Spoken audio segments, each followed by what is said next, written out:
Assalamualaikum warahmatullahi wabarakatuh. Alhamdulillahirabbil alamin wassalatu wassalamu ala asyrafil anbiya'i wal mursalin wa ala alihi washabihi rasulillahi ajmain. Amma ba'du. Pertama dan utama sekali, marilah kita ucapkan kehadiran Allah Subhanahu wa taala yang telah melimpahkan karunia-Nya sehingga kita bisa dalam keadaan sehat walafiat dalam kondisi yang seperti sekarang ini.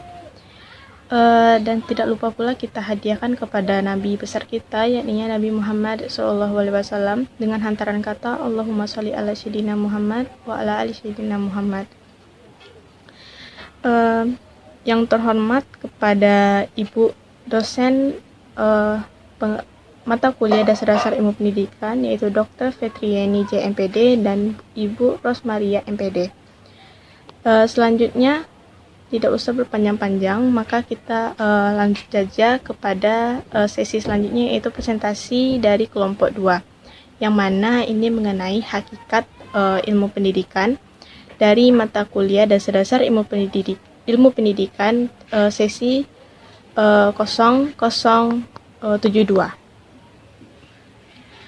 Anggota kelompok 2 yaitu terdiri dari yang pertama saya sendiri, Melita Syafira, dengan NIM 21016032, lalu ada Mertiza Fitri Mulyani dengan NIM 21016035, lalu ada Rahmi Effendi dengan NIM 21016038, lalu ada Rahmi Dia Fitri dengan NIM 21016037.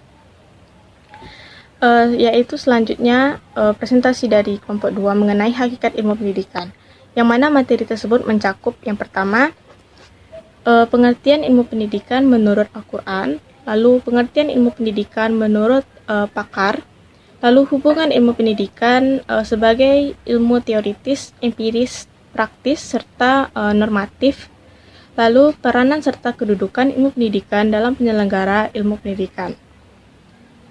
Langsung saja materi pertama yang akan disampaikan oleh Rahmi Effendi mengenai pengertian ilmu pendidikan menurut Al-Quran. Kepada Rahmi dipersilahkan. Pengertian ilmu pendidikan menurut Al-Quran. Dalam Al-Quran, makna pendidikan itu terdiri dari dua kata, yaitu kata Rabb yang bentuk masdarnya tarbiyah dan kata Allama dengan bentuk masdarnya taklim. Kata tarbiyah dijelaskan oleh Ar-Raghib Al-Ashfahani adalah sya'a al-sya'i halan fahalun ilal hadid al-taman, yang artinya mengembangkan atau menumbuhkan sesuatu setahap demi setahap sampai batas yang sempurna. Sedangkan kata taklim digunakan secara khusyuk dalam menunjukkan sesuatu yang dapat diulang serta diperbanyak sehingga menghasilkan bekas atau pengaruh pada diri seseorang. Menurut Abdurrahman Al-Nahlawi dalam Ahmad Tafsir, kata tarbiyah berasal dari tiga kata, yaitu Rabba yarbu yang berarti bertambah atau tumbuh, Rabia yurba'a yang berarti menjadi besar, Rabba yarubbu yang berarti memperbaiki, menguasai urusan, menuntut, menjaga, memelihara. Abdul Fattah Jalal mengatakan bahwa kata taklim lebih komprehensif dalam mewakili istilah pendidikan karena kata itu berhubungan dengan tiga aspek. Yang pertama yaitu menyangkut aspek pemberian bekal, pengetahuan, pemahaman, pengertian, tanggung jawab, serta penanaman amanah hingga penyucian atau pembersihan manusia dari segala kotoran serta menjadikan diri manusia berada dalam kondisi yang memungkinkan untuk menerima al-hikmah serta mempelajari apa yang bermanfaat baginya dan apa yang tidak. 2. Menyangkut aspek pengetahuan serta keterampilan yang dibutuhkan seseorang dalam hidup serta pedoman perilaku yang baik. 3. Proses yang terus-menerus yang diusahakan semenjak dilahirkan sebab manusia tidak mengetahui apa-apa, tetapi dia dibekali dengan berbagai potensi yang mempersiapkannya untuk meraih serta memahami ilmu pengetahuan serta memanfaatkannya dalam kehidupan. Menurut Syed Muhammad Al-Naqin Al-Atas, kata al-taklim disinonimkan dengan pengajaran tanpa adanya pengenalan secara mendasar. Namun, bila al-taklim disinonimkan dengan al-tarbiyah Al-taklim mempunyai arti pengenalan tempat segala sesuatu dalam bentuk sistem. Sedangkan menurut Muhammad At-Tahiyya Al-Abbasi mengatakan bahwa kata taklim lebih khusus dibandingkan dengan tarbiyah. Sementara itu, Abuddin Nata mengatakan bahwa istilah taklim mengesankan proses pemberian bekal pengetahuan. Sedangkan istilah tarbiyah mengesankan proses pembinaan serta pengarahan bagi pembentukan kepribadian serta sikap mental. Dapat disimpulkan bahwa pendidikan menurut Al-Quran adalah suatu usaha yang dilakukan secara terencana serta bertahap untuk memberikan pengetahuan, keterampilan serta sikap kepada peserta didik sebagai bekal dalam melaksanakan tugasnya sebagai hamba dan khalifah Allah di muka bumi. Baik, terima kasih kita ucapkan kepada Rami. Selanjutnya mengenai materi pengertian ilmu pendidikan menurut pakar yang akan disampaikan oleh Mertiza Fitri Mulyani. Kepada Mertiza dipersilahkan. Materi selanjutnya yaitu pengertian ilmu pendidikan menurut pakar. Yang pertama menurut Dri Yarkara, ia mengatakan bahwa ilmu pendidikan adalah pemikiran ilmiah tentang realistis yang kita sebut mendidik serta dididik. Pemikiran ilmiah ini bersifat kritis, metodis, dan sistematis.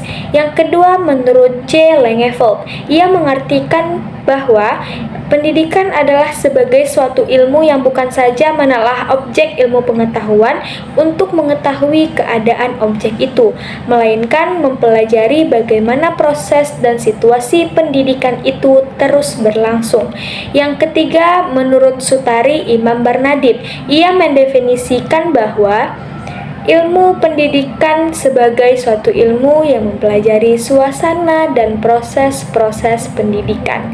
Yang keempat, Brojonegoro, ia mengartikan bahwa pedagogik sebagai teori pendidikan, perenungan tentang pendidikan dalam arti ilmu pengetahuan yang mempelajari persoalan yang timbul dalam praktik pendidikan. Terima kasih kepada Mertiza. Selanjutnya yaitu materi mengenai hubungan ilmu pendidikan sebagai teoritis, empiris, praktis, serta normatif yang akan disampaikan oleh Rahmi Dia Fitri. Kepada Rahmi, disilahkan. Ilmu pendidikan sebagai ilmu teoritis, empiris, praktis, serta normatif. Yang pertama, ilmu pendidikan sebagai ilmu teoritis dan praktis. Ilmu pendidikan bersifat teoritis dan praktis karena berkaitan dengan strategi, tindakan, mendidik atau praktek mendidik. Dalam ilmu mendidik, teoritis para cerdik pandai mengatur serta mensistemkan di dalam suap pikirnya masalah yang tersusun sebagai pola pemikiran pendidikan. Yang kedua, ilmu pendidikan sebagai ilmu normatif. Sebagai ilmu pengetahuan normatif, ilmu pendidikan merumuskan kaidah atau pedoman atau aturan tingkah laku manusia. Sesuatu yang normatif berarti berbicara masalah baik atau buruk dari perilaku manusia. Nilai yang dijunjung tinggi ini dijadikan norma untuk menentukan ciri-ciri manusia yang ingin dicapai melalui praktek pendidikan. Dan yang ketiga, ilmu pendidikan sebagai ilmu empiris. Ilmu pengetahuan tersebut didasarkan pada observasi kenyataan akal sehat, hasilnya tidak bersifat spekulatif, atau dengan kata lain, berdasarkan sumber yang dapat dilihat langsung secara materi atau wujud fisik. Baik, terima kasih kita ucapkan kepada Rahmi. Selanjutnya, materi peranan serta kedudukan ilmu pendidikan dalam penyelenggara ilmu pendidikan yang akan disampaikan oleh saya sendiri, Nita Syafira. Peranan serta kedudukan ilmu pendidikan dalam penyelenggaraan ilmu pendidikan. Ilmu pendidikan mempunyai peranan sebagai perantara dalam membentuk masyarakat yang mempunyai landasan individual, sosial, dan serta dalam penyelenggaraan pendidikan. Pendidikan nasional berdasarkan Pancasila dan Undang-Undang Dasar 1945 Pendidikan nasional untuk mengembangkan kemampuan serta meningkatkan mutu kehidupan serta martabat manusia Indonesia dalam rangka upaya mewujudkan tujuan nasional serta penyelenggaraan pendidikan. Pendidikan nasional bertujuan mencerdaskan kehidupan bangsa serta mengembangkan manusia Indonesia seutuhnya, yaitu manusia yang beriman dan bertakwa kepada Tuhan Yang Maha Esa dan berbudi pekerti luhur, memiliki pengetahuan serta keterampilan, kesehatan jasmani dan rohani, kepribadian yang mantap, serta mandiri, rasa tanggung jawab kemasyarakatan serta kebangsaan.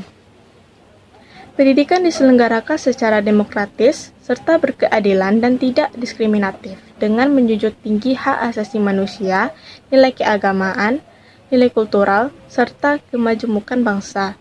Pendidikan diselenggarakan sebagai suatu kesatuan yang sistematik dengan sistem terbuka multimakna. Pendidikan sistem terbuka yaitu fleksibilitas pilihan serta waktu penyelesaian program lintas satuan serta jalur pendidikan. Pendidikan multimakna yaitu proses pendidikan yang diselenggarakan dengan berorientasi pada pembudayaan, pemberdayaan, pembentukan watak serta kepribadian, serta berbagai kecakapan hidup. Sekian materi dari kelompok 2 sekaligus menutup presentasi dari kelompok 2. Apabila ada kesalahan dan ada hal yang kurang berkenan mohon dimaafkan. Semoga materi-materi ini yang disampaikan kepada kalian semua bermanfaat. Apabila ada yang salah mohon dimaafkan. Assalamualaikum warahmatullahi wabarakatuh.